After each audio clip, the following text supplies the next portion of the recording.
Marcelo Gulão Pimentel ele vai nos apresentar o tema As investigações dos fenômenos psíquicos e espirituais no século XIX, sonambulismo e espiritualismo de 1811 a 1860.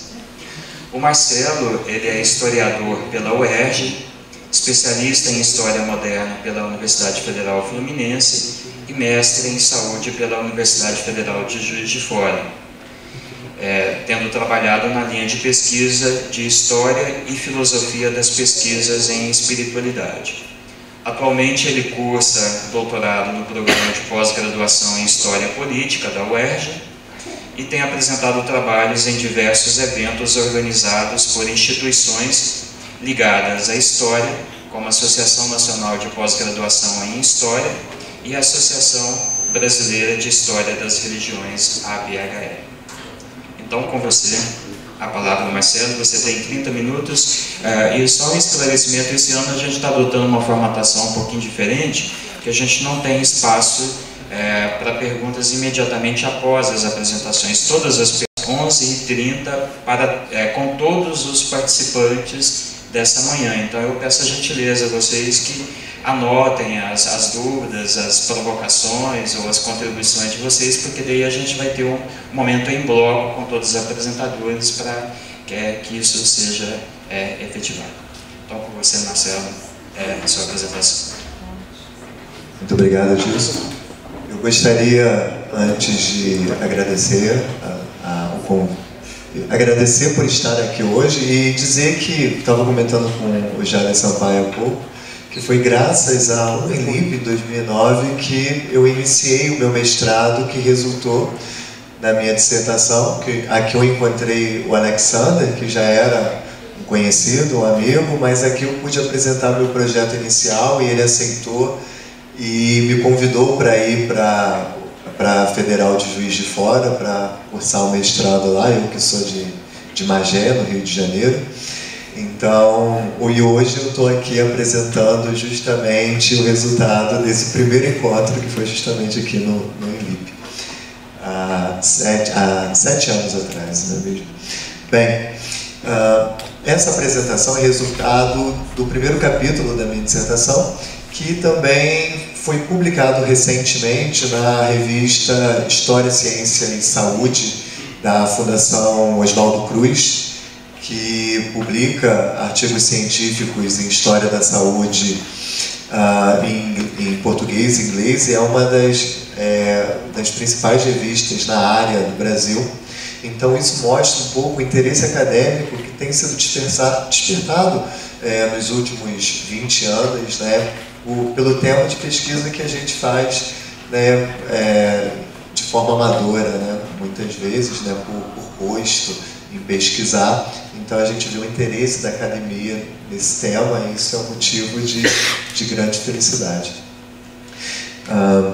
Então, grande parte dessa pesquisa que vai ser apresentada, vocês como interessados no Espiritismo, História do Espiritismo, já devem conhecer, mas é um tema com pouco conhecimento do meio acadêmico.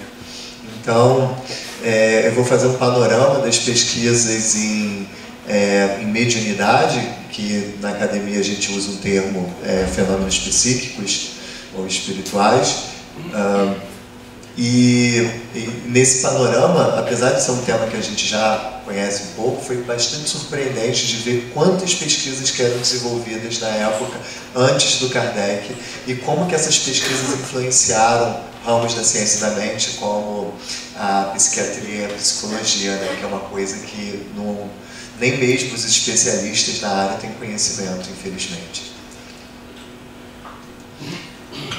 Bem, então aqui nós temos um coronel, um fisiologista, prêmio Nobel de Medicina no início do século XX, um psicólogo e filósofo que é conhecido nos países de língua inglesa como um dos 5 maiores contribuidores da história para a psicologia, né, do mundo, um dos físicos mais famosos de todos os tempos e um pedagogo e professor.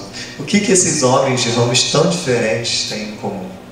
todos eles, em algum momento da vida, eles se debruçaram a investigar de forma racional, científica, os fenômenos espirituais, os fenômenos psíquicos ou mediúnicos.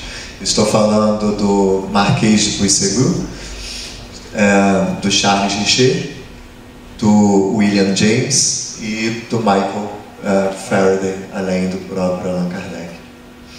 Então, pesquisadores de renome que conhecemos hoje e que no século XIX, devido à importância da investigação desses temas, eles se debruçaram em analisar a origem desses fenômenos. É claro que a mediunidade existe desde o início da história humana aqui na Terra. Nós temos traços desde as cavernas de manifestações mediúnicas, de rituais xamânicos, das ninfas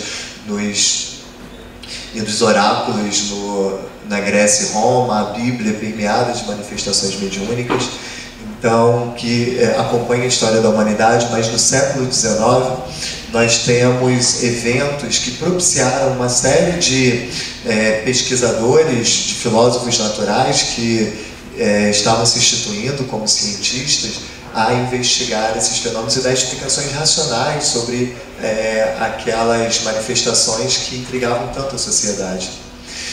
Então, o sonambulismo magnético, como era chamado, e o espiritualismo moderno foram duas propostas de investigação desses fenômenos psíquicos.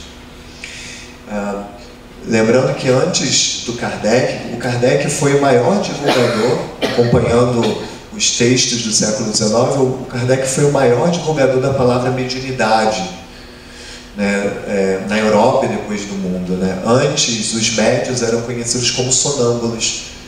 E apenas depois do início do Espiritismo que os dicionários começaram a incluir a palavra mediunidade no sentido que nós conhecemos. E muito por difusão do Espiritismo a partir de Allan Kardec. E nós temos três concepções acerca desses fenômenos, três grupos que até hoje, essas três concepções existem no meio acadêmico, no meio leigo e na sociedade. A primeira ideia de que esses fenômenos psíquicos seriam fruto de um misticismo, de uma superstição.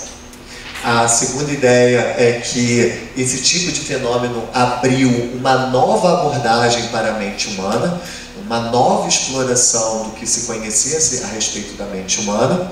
E uma terceira concepção é que esses fenômenos deveriam ser estudados porque faziam parte de uma série de transtornos mentais que deveriam ser catalogados e estudados pela medicina.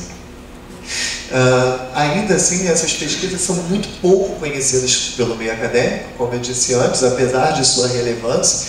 Foi a partir de médiuns que William James despertou para a ideia do subconsciente, foi a partir de médiuns a matriz daquilo que o Freud depois vai chamar de inconsciente, a partir do estudo da mediunidade que foi possível essa abordagem mais profunda a respeito da mente humana.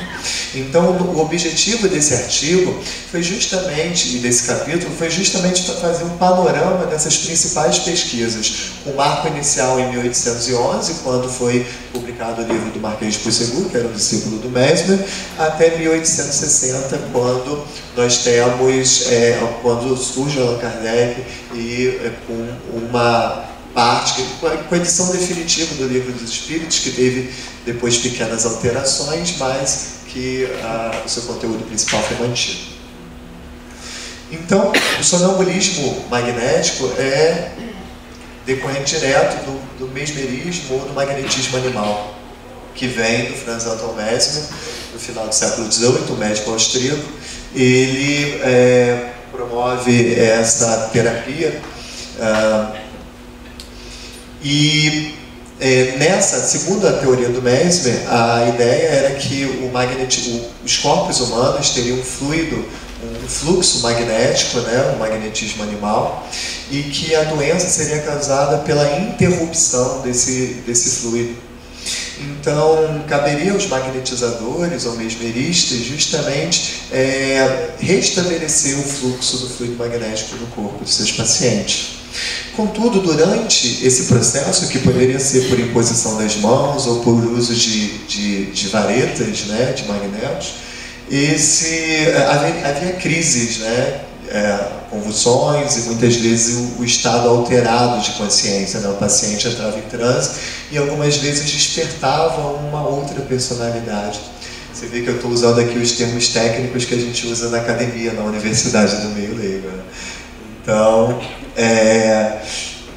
Então, esse processo, Mesmer, ele dizia que fazia parte da crise do processo e que depois de superada essa crise haveria a cura. Então, a crise seria necessária para mostrar a eficácia do magnetismo animal, da terapia sobre os seus pacientes, mas ela não deveria ser estimulada.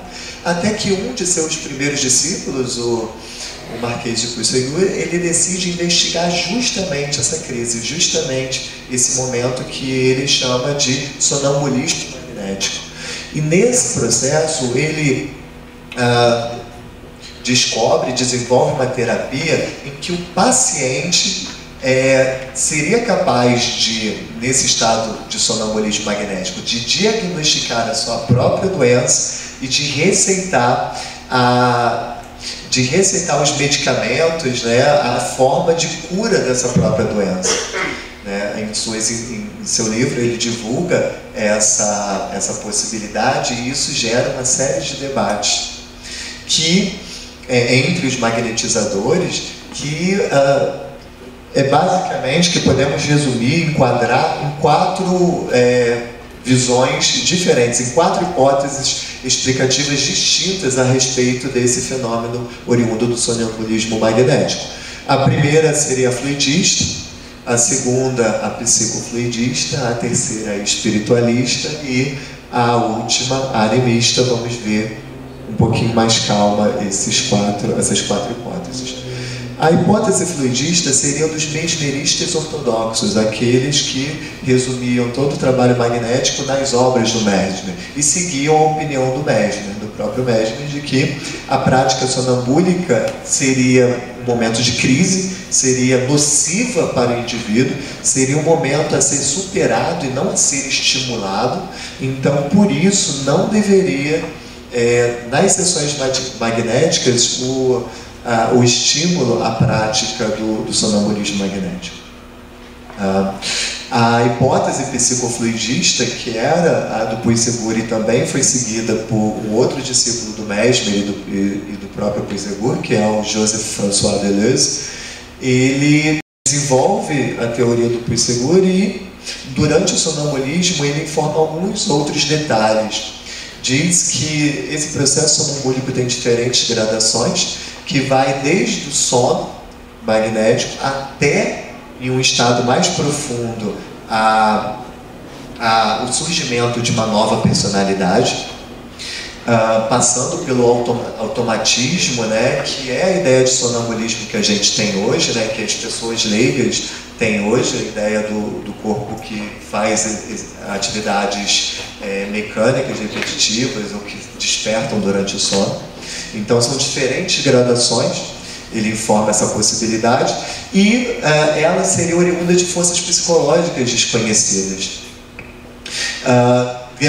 Esse tipo de prática demonstraria a possibilidade de ação da mente fora do corpo, ainda que por motivos desconhecidos, e também a possibilidade do sonâmbulo, isso era a hipótese dele, de captar o fluido em seu entorno. Por isso que ele seria capaz de diagnosticar a sua doença e de receitar a cura da sua doença, porque ele captaria informações vindas de uma pessoa conhecedora de medicina.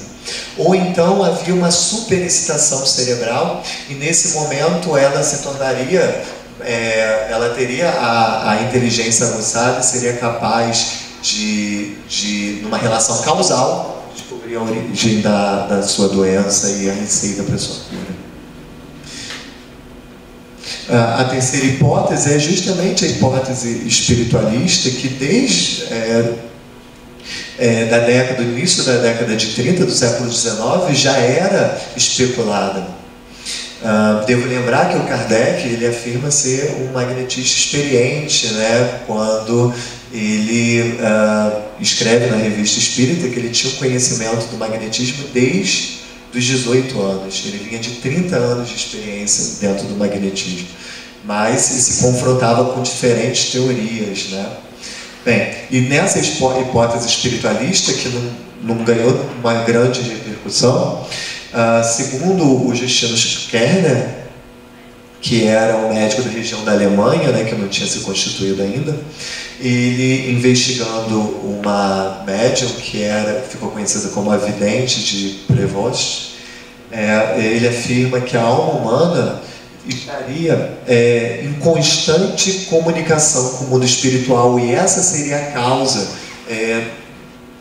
esse seria o motivo da imersão dessa personalidade em estado sonambúlico, que geralmente que estaria suscetíveis a impressões mútuas. Desde que tudo corra bem, essas impressões passam despercebidas. É uma opinião muito parecida que o Kardec vai ter mais tarde, não é verdade? De que todos nós teríamos contato com o mundo espiritual, todos nós seríamos médiuns, e que em condições normais esse vínculo com o mundo espiritual era despercebido, mas em momentos, em ocasiões excepcionais, isso se daria de forma mais que chamaria mais a atenção da sociedade, que seria a atividade educativa que a gente percebe ainda hoje. Bem, um outro magnetizador da época, o Guillaume Pascal Billaud, em 1839, ele afirma que aceitar a hipótese espiritualista significaria uma revolução nas ciências naturais. Então, ele falava do preconceito que havia mesmo entre os magnetizadores em aceitar a hipótese espiritualista, e convidava os cientistas a examinarem essa hipótese justamente pelo seu benefício de revolucionar as ciências até então conhecidas, né, impondo um novo paradigma como a gente conhece hoje. E havia também a hipótese animista, que dizia que esses fenômenos seriam exclusivamente psicológicos, efeitos da imaginação. Seria o resultado do excesso da credulidade tanto do paciente quanto do magnetizador. E o magnetizador, por conta da sua credulidade, ele pecaria em sua observação, pela vontade de acreditar. Então, o que haveria, segundo essa hipótese, seria nada mais do que uma superexcitação das faculdades intelectuais, ou seja, a pessoa se tornaria, teria a capacidade de raciocínio aumentada, ao mesmo tempo que haveria o anestesiamento da vontade e da moral, a ponto deles ficarem sujeitos à sugestão do magnetizador, que, por acreditar previamente nessas possibilidades, induziria o paciente, anestesiado de sua vontade e de sua moral, a agir conforme aquilo que ele acreditava. Mas nessa hipótese nós temos,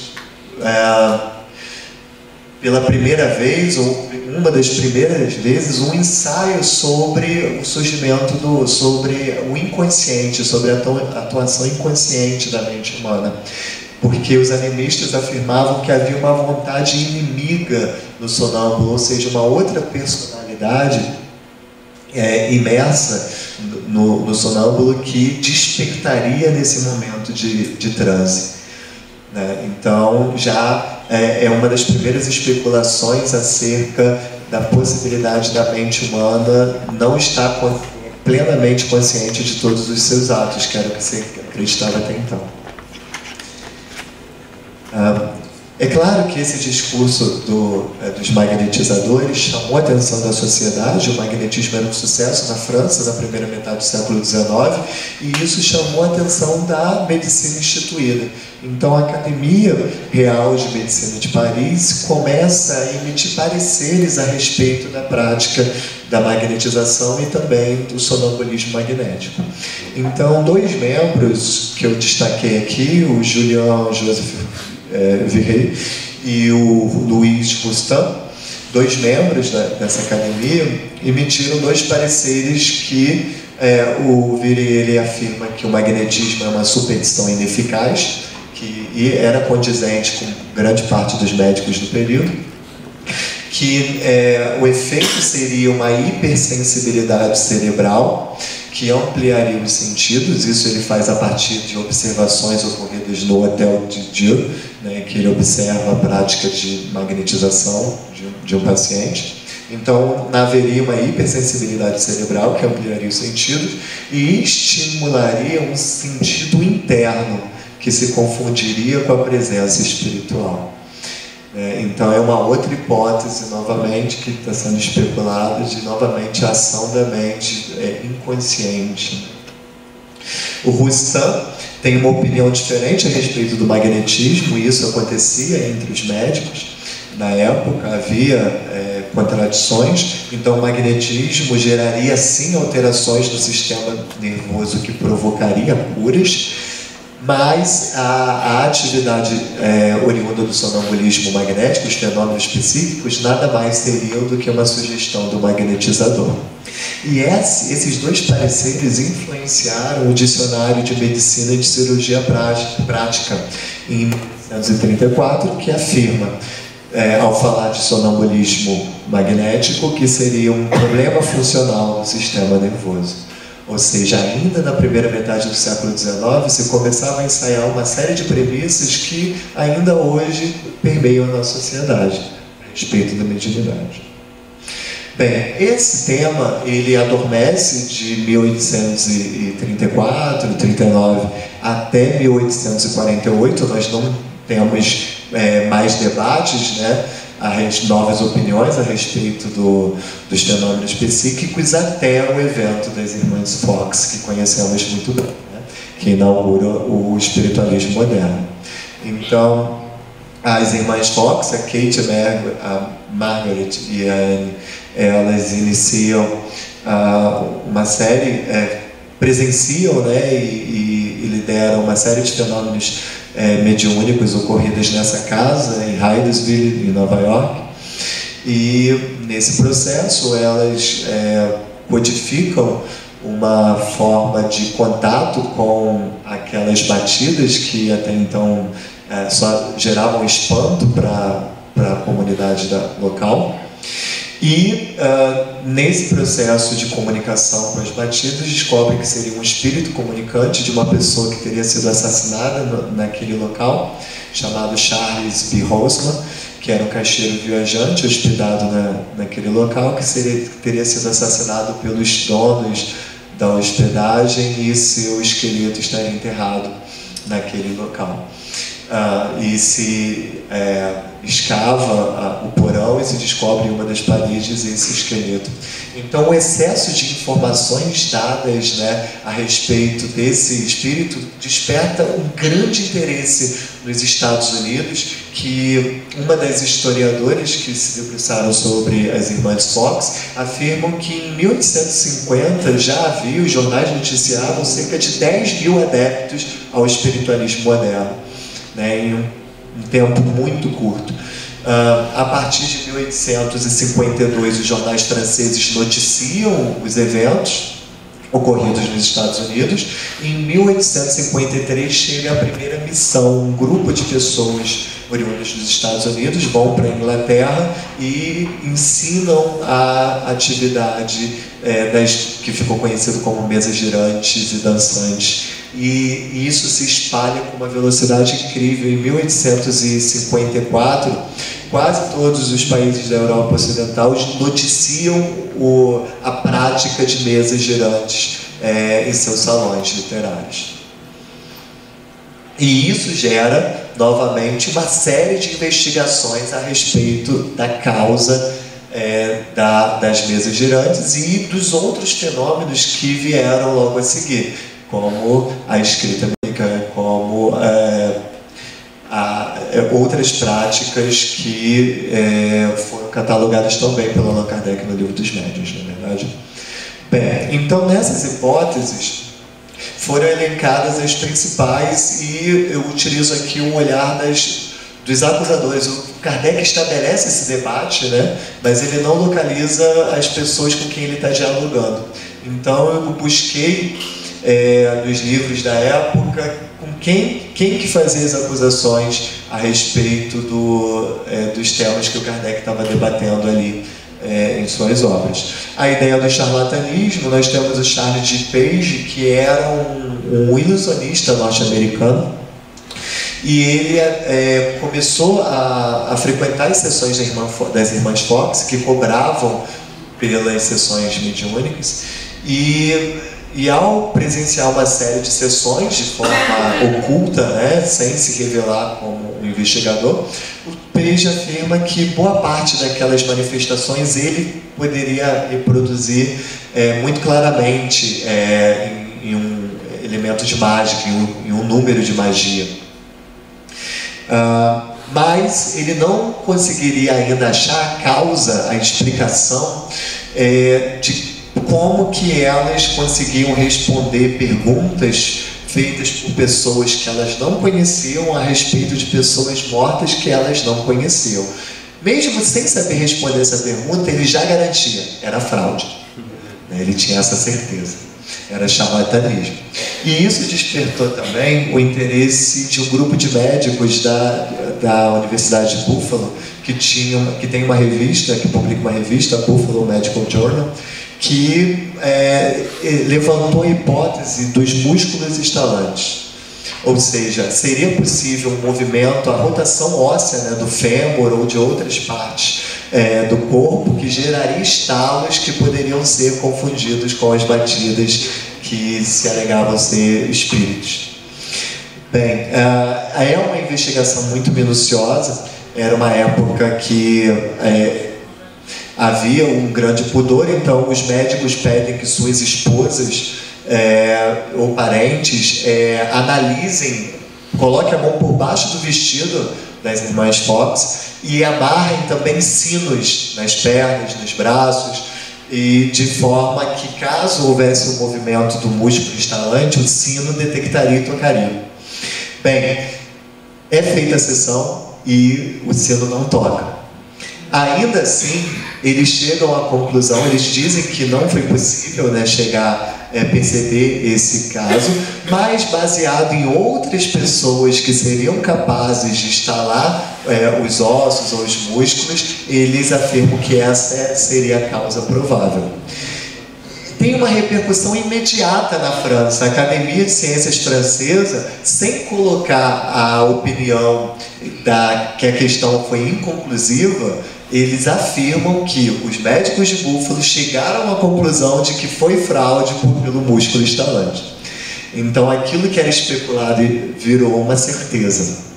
Bem, e o Kardec é um dos poucos debates, ele não fala do Page, mas ele fala desses artigos da Revista Espírita de 1859, ele fala desses artigos da Buffalo Medical Journal e da Academia de Ciências Francesa.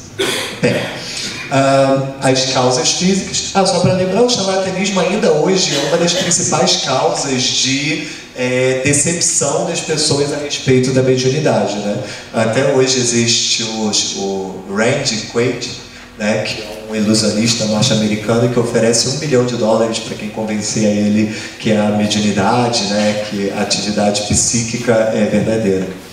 Mas é uma prática que eu não vou desenvolver esse tema, né, a gente pode desenvolver depois, mas é uma prática que, ainda que um mágico consiga reproduzir um evento, não significa que aquele evento produzido pelo médium não seja verídico, né? Bem, enfim, é um problema que o Kardec já levantava em 59 e que ainda hoje é um argumento válido. Bem, as causas físicas. Esses movimentos poderiam ser justamente uma causa física, e por isso físicos da Europa se mobilizaram para tentar oferecer uma explicação às mesas girantes, em especial. Então, a Academia de Ciências da França, liderado pelo químico Michel Chevreul, pelo Jacques Babinet e o François Arago, que eram físicos muito famosos. O Arago, ele é um dos físicos mais importantes da história francesa.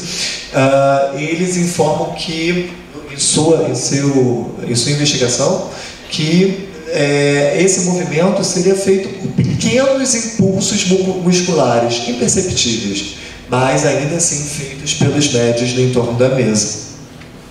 E o Michael Faraday, ele vai também examinar esse processo e ele vai um pouco além, ele coloca cera, teремbitina, né? Ele coloca os adesivos na mesa e cera voltadas para o dedo dos médios, que posicionam, né, a ponta dos dedos em cima da mesa. E ele escolhe médios de confiança, pessoas que ele conhece a idoneidade, pessoas que ele confia, assiste a sessão e depois olha os adesivos, a marca dos dedos na cera. E ele diz que aquele movimento seria feito pela impulsão dos dedos dos médios. E ele diz isso, ele reconhece, ele dizia que a expectativa do médium produziu o fenômeno inconscientemente. Ele não achava que era fraude porque as pessoas eram idôneas e ele conhecia elas, mas ele achava que havia uma expectativa e isso fazia com que o médium produzisse o movimento das mesas. Mas o próprio Faraday dizia que era apenas uma explicação que contemplava uma parte pequena dos fenômenos, no caso das mesas girantes. Como vai dizer o Agenor de Gasparin, que é o deputado francês da época, essas observações eram muito limitadas, porque a mesa não só girava, a mesa levantava seus pés, atingia, fazia os números que uma pessoa pensava, ela batia o número de vezes, ela obedece à vontade das pessoas que pediam para as mesas fazerem os movimentos, mesmo sem contato dos médios na mesa. E faziam rotações, mas também faziam impulsões laterais, elas se aproximavam de outros objetos, e isso não poderia, e essa hipótese não poderia explicar as elevações das mesas também, as mesas que flutuavam. Então era uma hipótese limitada realmente. Mas essa possibilidade do Faraday da produção inconsciente dos fenômenos fez com que alguns outros médicos se debruçassem nessa possibilidade da ilusão da alucinação. Então James Braid, o médico escocês, ele fala que esse movimento seria uma ação muscular sem esforço consciente produzido por uma ideia dominante, uma vontade de que o fenômeno se produzisse. E o Benjamin Carpenter desenvolve a ideia da cerebração inconsciente. Mais uma vez, uma atividade cerebral que se daria sem a consciência da pessoa, pela vontade dela em acreditar que o fenômeno se produziria. E nesse texto anônimo lançado na França, ele chega a falar que existe a predisposição do médium a um desdobramento de personalidade.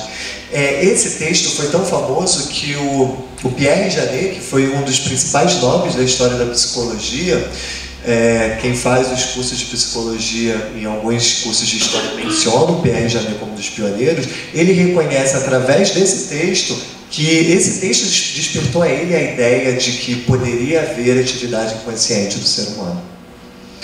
Bem, e um outro grupo fala das forças fluídicas também, um grupo principalmente de magnetizadores, mas também de cientistas, porque o século XIX é a época dos fluidos, não é verdade? O fluido elétrico passa a ter um grande domínio do ser humano, a eletricidade é desenvolvida no século XIX, o fluido magnético passa a ser usado nas fábricas, né? Então uma série de fluidos invisíveis atuava em nossa atmosfera. Por que não havia outros fluidos? Por que não? Se esses dois eram tão valiosos. Então, se desenvolveu a ideia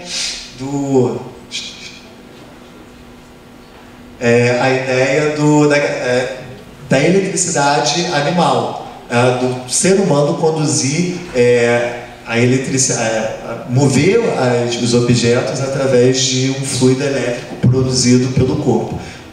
Frankenstein, de Mary Shelley, né, é uma história semelhante dessa crença, né, de que se podia animar uma pessoa pelo fluido elétrico, né, pela eletricidade.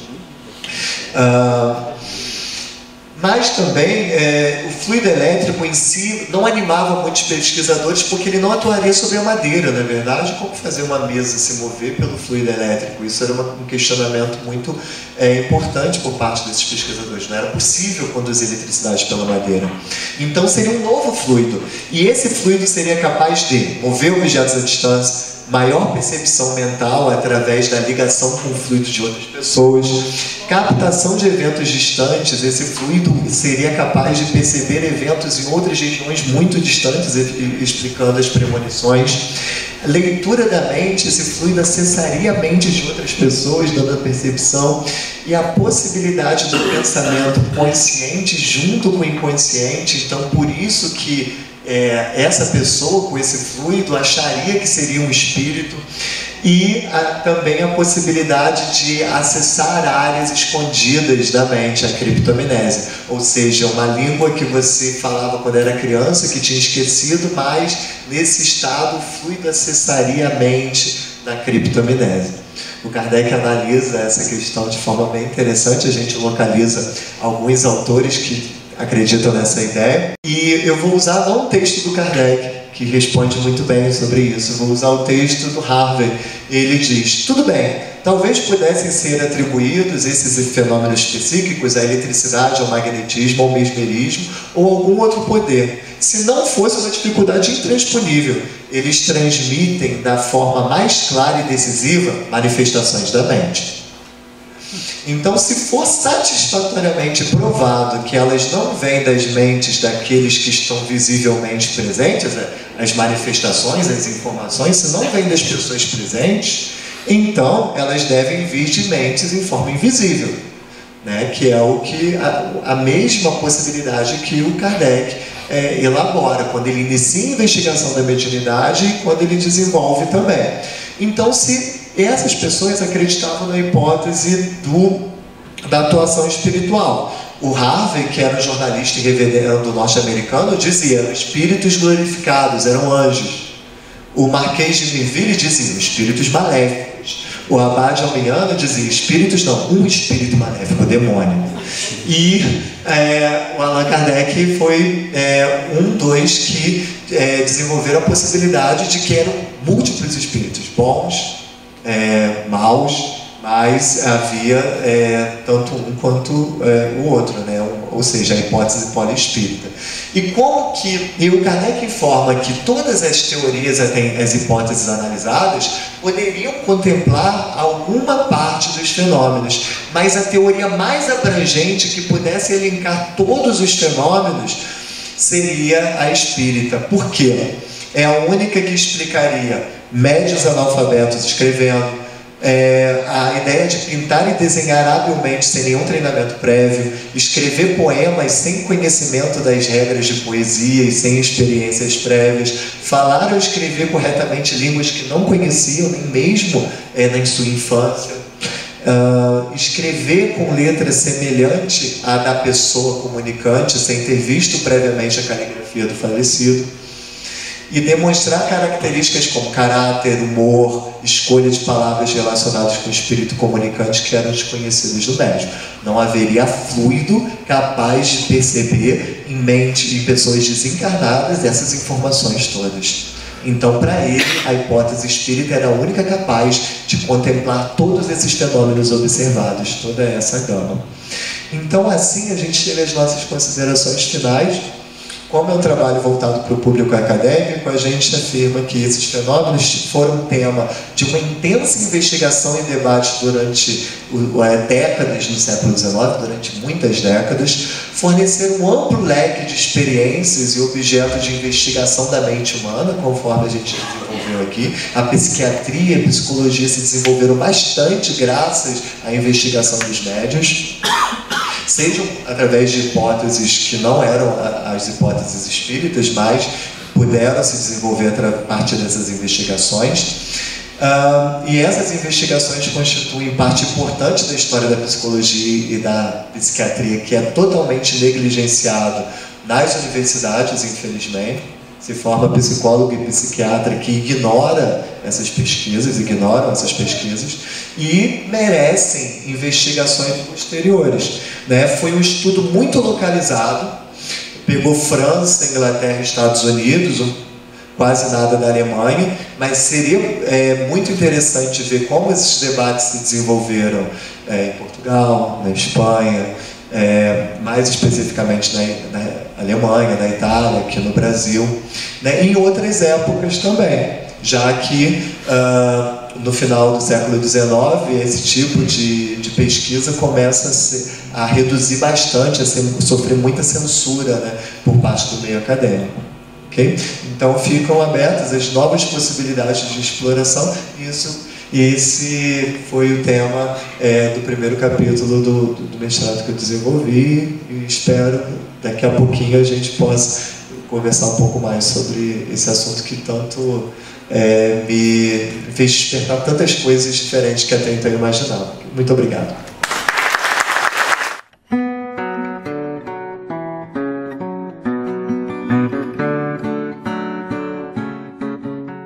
Que lidou com o magnetismo após o conhecimento que os espíritos trouxeram, após a revelação dos espíritos, e a outra, quais foram os principais fatores que distanciaram o espiritismo, no caso Kardec, né, que seria o moderno espiritualismo francês, do moderno espiritualismo do restante da Europa, porque a França, não sei se foi só pela barreira, mas quais são os principais fatores que distanciaram a França, o espiritismo francês, ou o espiritismo, do moderno espiritualismo?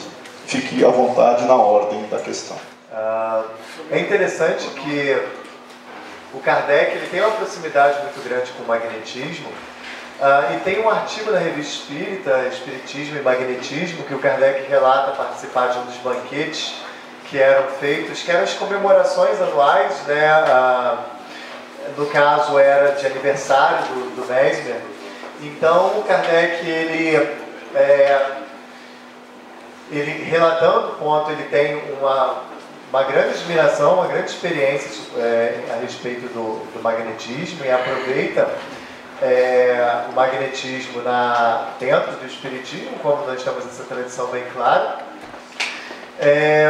Em alguns momentos a gente percebe que o Kardec magnetiza, ele utiliza a sua experiência como magnetizador antes das evocações mediúnicas, né? Então era extensamente utilizado, apesar do Kardec reconhecer que havia ainda um grande número de magnetizadores que não concordavam com a teoria espírita. Mas ainda assim, o Kardec, que era uma pessoa que buscava unir os diferentes, né, ainda assim havia um grande respeito àquilo que foi desenvolvido até então dentro do magnetismo animal.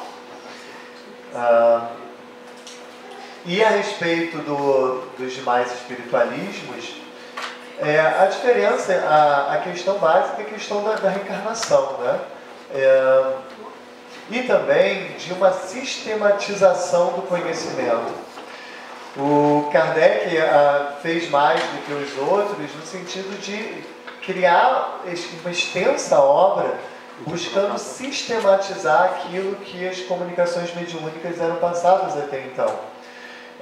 O espiritualismo inglês, por exemplo, assim como o espiritualismo norte-americano, eles ficaram muito ligados ao fenômeno, à reprodução do fenômeno, à repetição do fenômeno, e não buscou aproveitar esses conhecimentos no sentido de criar um sistema, uma filosofia e as implicações sobre isso.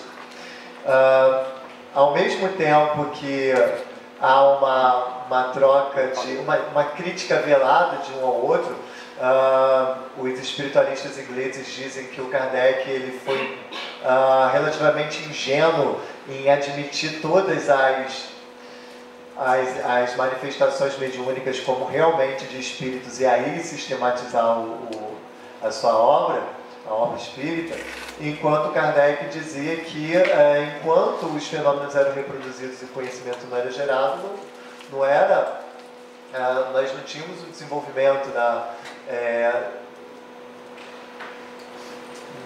ciência. Não, dizendo que após o desencarne de Kardec, o Pierre Gaëtan Lemarie, que assume a revista, uma das características mais marcantes de mudança, né, na linha editorial da Revista Espírita, depois de 69, é a politização. Né? O Pierre Gaëtan, ele vai convidar pessoas para dar opinião política sobre república, sobre a situação francesa, sobre a laicidade. Então, é um reflexo daquilo que estava acontecendo também na França. É interessante. Cadê o Adriano Calçoni? Está aqui? O Adriano, no último ENIP, a gente conversou exatamente sobre essa questão, sobre como é que o espiritismo na França afundou depois. Né? A gente pode começar a perceber algumas coisas.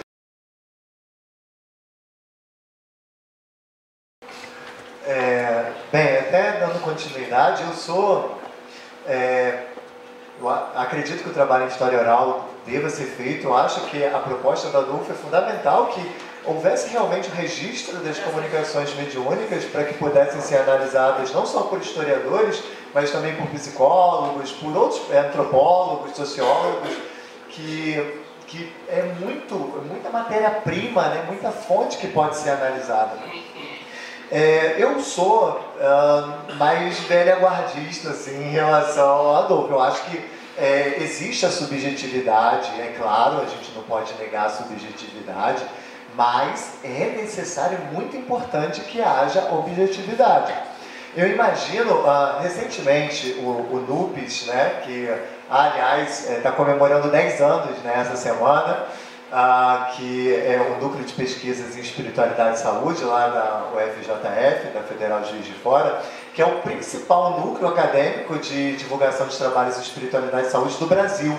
Né? Tem uma inserção enorme, nacional e internacionalmente, e tem um trabalho excepcional do Alexandre Caroli, junto com a Denise Paraná, que é uma moça de pós-doutorado, que é em cima das cartas do Chico Xavier, né? As psicografias destinadas às mães, né? E às famílias das pessoas desencarnadas. Né? E eu imagino que o método possa ser muito bem aproveitado também para a história oral, também para essa análise de história em si, que é utilizar como indícios. No caso, o método deles era o seguinte, era avaliar a veracidade das informações. Eles criam uma escala de muito difícil, difícil, médio e fácil, e analisam as cartas. Essas sendo muito difícil, informações que nem a família sabia, difícil, informações que alguns poucos familiares sabiam, médio, que os familiares sabiam, mas não costumavam dizer, até fácil, que numa entrevista preliminar que eram feitas com as famílias, né, para saber as famílias que iam para presenciar a psicografia, ou seja, os casos mais necessitados, eles davam essas informações.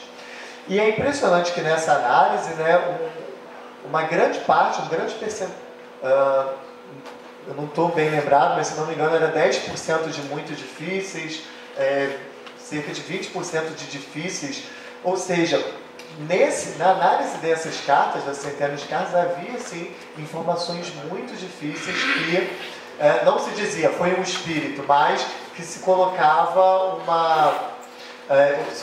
um questionamento, né, de que essas informações não poderiam ser obtidas pelos canais os canais conhecidos de informação. Né? Eu acho que a mesma coisa pode ser feita em relação às psicografias. Nós não podemos, utilizando o caso do Adolfo, não podemos, só a partir do depoimento de uma pessoa que testemunhou a Guerra do Paraguai, dizer, é um testemunho verídico de que foram mortas várias pessoas, mas é um indício. E tem um historiador muito famoso, meu Deus, o italiano quis dizer do Moleiro, Gisborg, o Carlo Gisborg, ele tem um artigo que compara a história como uma ciência indiciária. Assim como o médico que busca indícios para diagnosticar uma doença, o historiador também, ele procura indícios para diagnosticar um evento, um fato.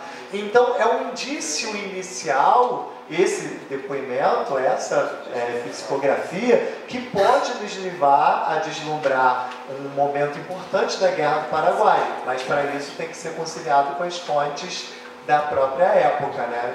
que é uma tarefa árdua, essa a gente conseguir, mas que é super possível, né? Que é bem possível.